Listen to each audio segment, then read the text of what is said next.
Welcome back to my another blog. তো আজকে আমি বানাবো ঢ্যাঁড়সের চিপস। তো চলো গাইস, কিভাবে আমি বানাই ঢ্যাঁড়সের চিপস। প্রথমে নিয়ে নিলাম ঢ্যাঁড়স। তো এই ঢ্যাঁড়সগুলো আমি ভালো মতো ধুয়ে নিয়েছি। এখন আমি এই ঢ্যাঁড়সগুলো কেটে নিব। গাইস, প্রথমে ঢ্যাঁড়সের এই সাইড আর এই সাইডটা কেটে নিব।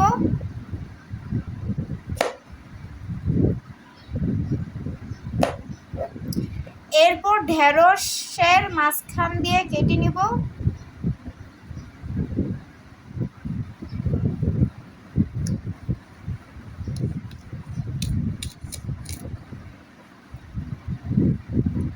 এখন এগুলো উপর দিয়ে আবার কেটে নিব।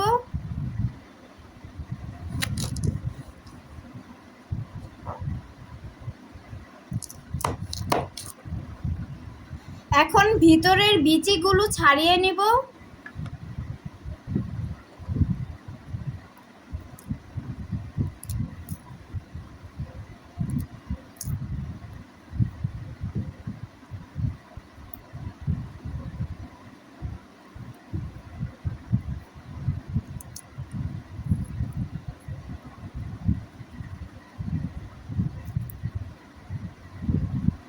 কাটো।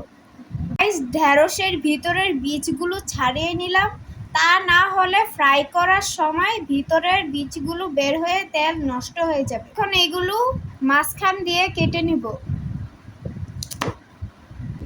এভাবে আমি সব ঢ্যাঁড়সগুলো কেটে নিব।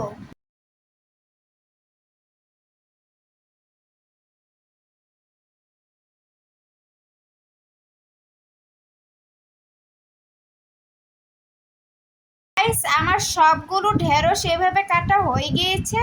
এখন এগুলোতে কিছু মশলা অ্যাড করে নেব।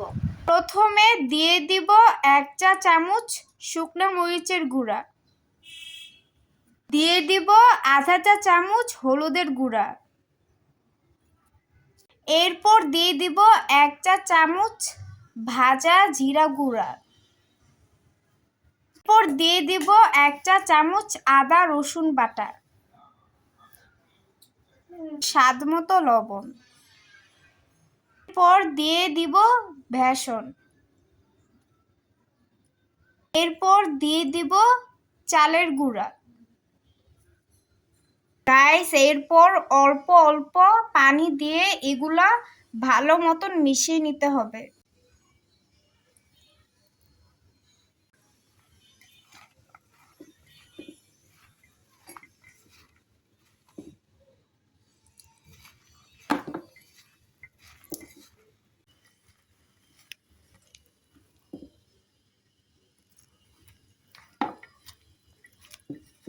কাটো।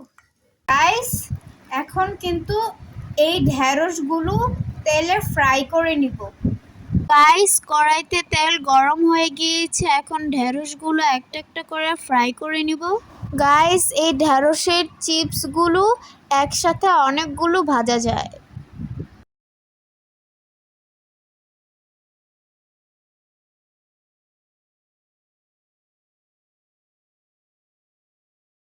ঢ্যাঁড়সের চিপসগুলো নেড়ে চেড়ে লাল লাল করে ভেজে নিতে হবে। গাইস, ঢ্যাঁড়সের চিপসগুলোর মধ্যে কালার চলে এসেছে, আর একটু লাল হলে এগুলো নামিয়ে নিব। গাইস দেখো, ঢ্যাঁড়সের চিপসগুলো লাল লাল করে ভাজা হয়ে গিয়েছে। এখন এগুলো প্লেটে নামিয়ে নিব। এই যে গাইস, ঢ্যাঁড়সের চিপসগুলো প্লেটে নামিয়ে নিচ্ছি। দেখতেই পারছো, দেখতে কত সুন্দর লাগছে। তৈরি হয়ে গেল ঢ্যাঁড়সের চিপস। দেখতেই পাচ্ছেন, দেখতে কত ক্রিস্পি লাগছে।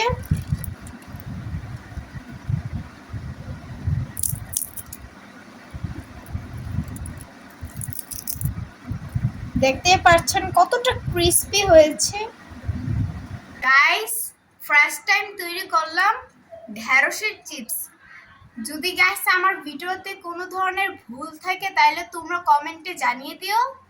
তো এখন আমি এটা খেয়ে টেস্ট করব, খেতে কেমন হয়েছে।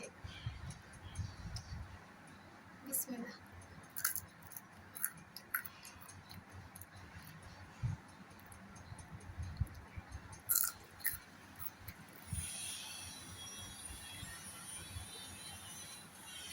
গাইস খেতে কিন্তু অসাধারণ হয়েছে।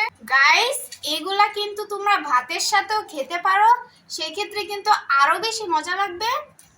তো গাইস তোমাদের কাছে আজকের এই ব্লগটা কেমন লেগেছে অবশ্যই like comment share and please subscribe করে দিবেন। টাটা।